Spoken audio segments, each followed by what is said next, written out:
ইসলামী bank news top 10।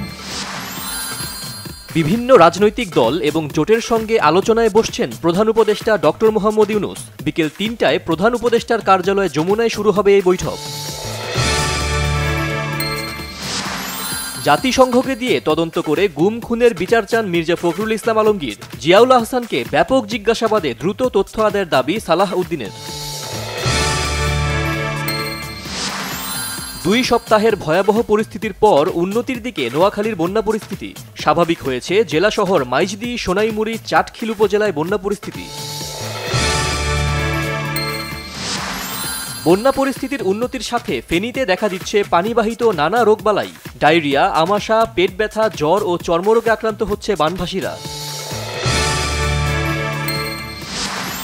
গাজীপুরের কালিয়াকৈরে কর্মবিরতি পালন করেছে একটি ঔষধ কারখানার শ্রমিকরা। চাকরি স্থায়ীকরণ সহ ২১ দফা দাবি শ্রমিকদের। দীর্ঘ ৪ মাস বন্ধ থাকার পর আজ রাত ১২টা থেকে আবারও শুরু হচ্ছে রাঙামাটির কাপ্তাই হ্রদে মাছ শিকার।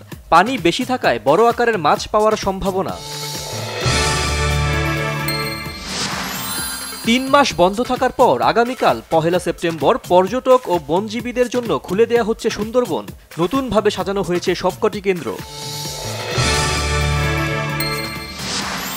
ইউক্রেনের উত্তর পূর্বাঞ্চলের খার্কিভ শহরে রুশ বাহিনীর হামলায় শিশু সহ নিহত হয়েছে অন্তত ৭ জন, আহত হয়েছে অন্তত ৫৯ জন। অবশেষে আলোর মুখ দেখল রাওয়ালপিন্ডি টেস্ট।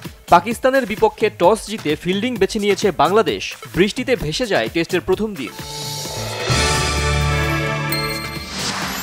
অনুষ্ঠিত হলো ইউরোপা লিগের ড্র। চ্যাম্পিয়ন্স লিগের মতো এই ড্রতেও দেখা মিলেছে নতুনত্বের।